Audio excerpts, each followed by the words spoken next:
వల్ల కేసీఆర్ పెంచమని గట్టిగా అడగకపోవడం వల్ల ఇప్పుడు ఎవరి మీద ఆశ పెట్టుకొని ఎదురు చూడాలి. ఒక నెల 2 నెలల రేవంత్ రెడ్డి గారు అధికారంకి వచ్చి ఒక నెలకో 2 నెలలకు అంటే అర్థం చేసుకుందాం.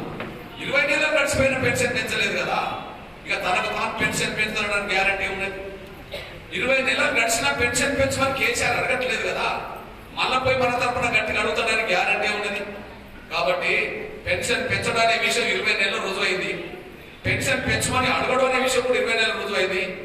ఇంకా మనం ఇట్లనే కూర్చుంటే నష్టపోయేది మనం కనుక 20 నెలలు నష్టపోయిన మనం ఇంకొక నెల కూడా నష్టపోవాల్సిన అవసరం లేదనుకుంటే హైదరాబాద్ లో సమాజం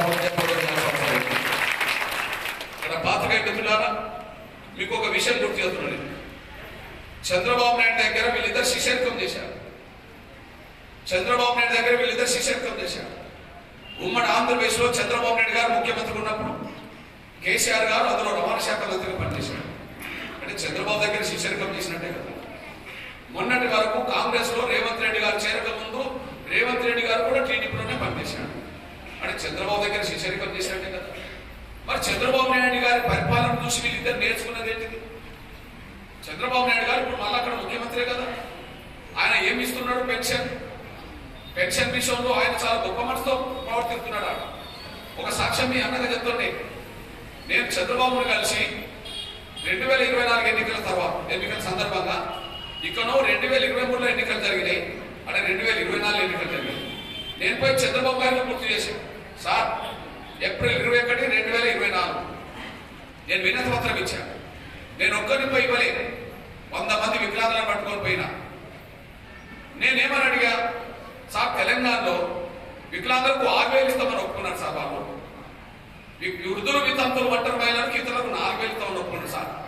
దయచేసి మీరు కూడా మీ మేనిఫెస్టోలో వికలాంగులకు 6,000, వృద్ధుల వితంతులకు 4,000 ఇస్తామని చెప్పి మీరు కూడా పెట్టండి సార్ అన్నా. నేను ఎన్నికల సమయంలో నాకున్న పరిచయం మేరకు తను కూడా పెద్ద మనసు చేసుకొని ఖచ్చితంగా కృష్ణ నేను పెన్షన్ 6,000 వికలాంగులకు ఇస్తా, 4,000 వృద్ధుల వితంతులకు ఇస్తాను అన్నాను.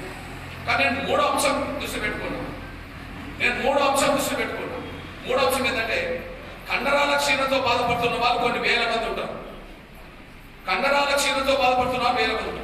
వాళ్ళకు మంచానికి వీల్ చైర్కే పరిమితం అవుతారు. రోజు కండరాలు క్షీణిస్తూ మరణానికి దగ్గర పోతుంటారు. దానికి మందు కూడా లేదు. అట్లాంటి వాళ్ళు ఎవరి మీద బతికినంత కాలం ఎవరో ఆధారం ఉండాలి. కాబట్టి నేను వాళ్ళకి విజ్ఞప్తి చేసింది ఏంటంటే, చంద్రబాబు అట్లాంటి వాళ్ళకు నెలకు 15,000 రూపాయలు పెన్షన్ ఇస్తారని.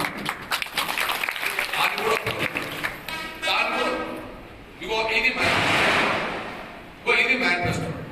ఇది చంద్రబాబు ఏం చెప్పిండో చూడాలన్నా, సామాజిక భద్రత పెంపు విషయంలో వృద్ధులు వితంతులు ఒంటరి మహిళలు ఇతరులకు 4,000 పెన్షన్ పెంచుతాం, వికలాంగులకు 6,000 పెన్షన్ పెంచుతాం.